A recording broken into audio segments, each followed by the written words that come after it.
महर्षि रैभ्य की पुत्रवधू सुप्रभा बला की खूबसूरत थी। उसे देख हर कोई मोहित हो उठता था। वहीं महर्षि भारद्वाज का पुत्र एक उद्दंड और आलसी बालक था। उम्र के साथ साथ उसकी उद्दंडता भी बढ़ती चली गई। फिर एक दिन उसने वो कृत्य किया जिसकी उम्मीद महर्षि भारद्वाज ने कभी भी नहीं की थी। सुप्रभा को नदी में स्नान करता देख यवकृत कामुक हो उठा और वो अपने ऊपर नियंत्रण नहीं रख सका। बिना सोचे विचारे उसका हाथ पकड़ने को आगे बढ़ा। इसके बाद क्या हुआ वो हम आपको आज की इस कथा में सुनाएंगे। लेकिन अगर आप कथा की एक एक सच्चाई को जानना चाहते हैं तो आपको ये कथा अंत तक सुननी होगी। तो अब विलंब न करते हुए हम आपको सुनाते हैं ये कथा। महर्षि भारद्वाज के बहुत दिनों तक कोई संतान न थी। आखिर उनके घर एक पुत्र का जन्म होता है। भारद्वाज दंपति ने उस बालक का नाम यवकृत रखा और बड़े ही लाड प्यार से उसका पालन पोषण किया। वो अपने पुत्र को एक योग्य विद्वान बनाना चाहते थे, परंतु उस बालक की किसी भी विद्या में रुचि न थी। वो खेलकूद में अपना समय व्यर्थ गंवाने लगा। उम्र के बढ़ने के साथ साथ उसका आलस्य भी बढ़ता चला गया। बालक काफी उद्दंड निकला। महर्षि अपने पुत्र के इस व्यवहार से अत्यंत दुखी रहने लगे। अपने इसी स्वभाव के कारण यवकृत रैभ्य पुत्रों की विद्वता और यश प्रतिष्ठा देखकर ईर्ष्या करने लगा। उसने सोचा, अर्वावसु और परावसु विद्या के कारण ही सर्वत्र पूजे जाते हैं, उसे भी ऐसी विद्या प्राप्त करनी चाहिए। यवकृत ने संकल्प तो किया, लेकिन परिश्रम और निष्ठापूर्वक अध्ययन करना उसके स्वभाव के विपरीत था। दूसरी तरफ उसकी आयु भी अध्ययन करने के अनुकूल न थी। बहुत सोच और विचार करने के बाद उसे ये ज्ञात हुआ कि सरल उपाय अथवा मार्ग तपस्या है। अब उसने ये निर्णय किया कि कठोर तपस्या करके विद्या अर्जित करनी है। ये निर्णय करके यवकृत ने इंद्र के प्रति घोर तपस्या शुरू की।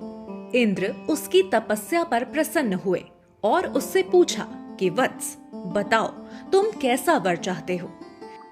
यवकृत ने अपने संकल्प की सिद्धि का अवसर पाकर गदगद हो अपनी आकांक्षा व्यक्त की। उसने कहा कि हे देवेंद्र, मैं इस अवस्था में अध्ययन करके शास्त्रों में पारंगत नहीं हो सकता, इसलिए आप मुझे ऐसा वर प्रदान कीजिए जिससे मैं बिना अध्ययन के ही समस्त वेद पुराण और शास्त्रों का संपूर्ण ज्ञान प्राप्त कर सकूं। सुरपति इंद्र ने समझाया कि वत्स, वेद शास्त्रों का ज्ञान आचार्यों के सानिध्य में रहकर अर्जित किया जाता है। विद्या के बिना संकल्प की सिद्धि नहीं होती, इसलिए तुम तपस्या त्याग कर विद्याध्ययन आरंभ करो। परंतु यवकृत हठी था। उसने इंद्र के हित वचनों पर ध्यान न दिया। उसके हठ को देख विवश हो इंद्र तथास्तु कहकर अदृश्य हो गए। यवकृत के उत्साह की कोई सीमा न रही। उसने अपने पिता के पास पहुंचकर अपनी सिद्धि का समाचार सुनाया। महर्षि भारद्वाज ने यवकृत को अपने पास बिठाकर वात्सल्य पूर्वक उसकी पीठ थपथपाते हुए कहा कि कुमार, अनायास प्राप्त विद्या सच्ची विद्या नहीं होती। ऐसी विद्या अहंकार को जन्म देती है, मनुष्य में मोह, मद और मात्सर्य भाव जगा देती है। विद्या के साथ विनय शोभा देती है। हाँ, एक बात और ध्यान में रखो, तुम भूल से भी अपनी विद्या का प्रदर्शन रैभ्य महामुनि के सामने न करना और उनके परिवार के सदस्यों के साथ अभद्रता का व्यवहार कभी न करना। इतना ही नहीं, तुम उनके आश्रम की ओर भी कभी मत जाना। इस प्रकार भारद्वाज महर्षि ने अपने पुत्र को सावधान रहने की चेतावनी दी। परंतु यवकृत ने अपने पिता की बातों पर बिल्कुल ध्यान नहीं दिया। उसे अनायास प्राप्त हुई विद्या पर अभिमान था। वो मौका मिलते ही पंडितों और शिक्षाविदों को अपमानित करने से नहीं चूकता था। विद्वत समाज उसके इस व्यवहार से बहुत ही नाराज था। एक दिन की घटना है। परावसु की पत्नी और महर्षि रैभ्य की पुत्रवधू सुप्रभा पास ही स्थित नदी में स्नान करने के लिए जा रही थी। यवकृत की कुदृष्टि उस पर पड़ी। वो एक अपूर्व सुंदरी थी। उसके अद्भुत सौंदर्य को देख यवकृत चकित रह गया। मोहावेश में आकर वो लंबे कहमों से उसके पास पहुंचा। फिर क्या था, वो अपने ऊपर नियंत्रण नहीं रख सका। बिना सोचे विचारे उसका हाथ पकड़ने को आगे बढ़ा। उसके इस हरकत से महर्षि रैभ्य की पुत्रवधू सुप्रभा भयभीत हो उठी। वो इतनी घबरा गई कि यवक्रीत से बचने के लिए वहां से भागने लगी, लेकिन यवक्रीत ने दौड़कर उसका रास्ता रोक लिया और याचना की कि वो उसकी कामना की पूर्ति करे। सुप्रभा ने यवक्रीत के चरित्र के बारे में पहले से ही सुन रखा था। सुप्रभा ने सोचा कि इस दुष्ट से वाद विवाद करना खतरे को मोल लेना है। फिर क्या था, यवक्रीत ने सुप्रभा के संग वो सभी दुष्कर्म किए जिसका उसे डर था। वो चीखती चिल्लाती रही, लेकिन यवक्रीत ना माना। जब यवक्रीत की कामाग्नि शांत हो गई, तब उसने सुप्रभा को छोड़ दिया। लोक लज्जा के भय से वो पल भर भी वहां रुके बिना अपने आश्रम की ओर भाग गई। आश्रम पहुंचकर सुप्रभा ने देखा आश्रम के भीतर कोई न था। उसका दुख उमड़ पड़ा। वो भय और लज्जा के मारे रो पड़ी और रोती ही रह गई। थोड़ी देर बाद महर्षि रैभ्य आश्रम में पहुंचे।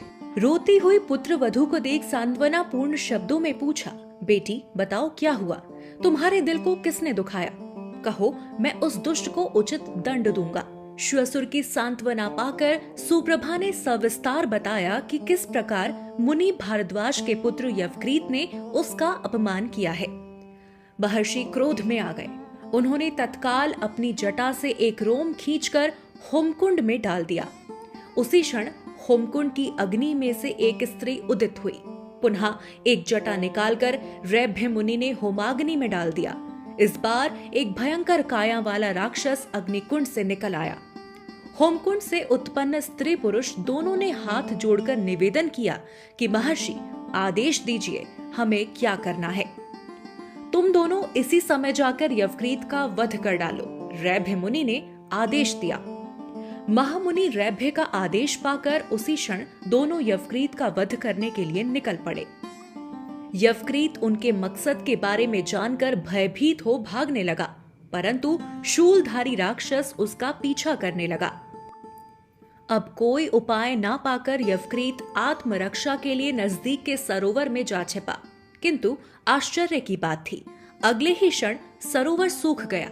यवक्रीत को अपने पिता की बातें याद आने लगी कि शील के बिना विद्या शोभा नहीं देती।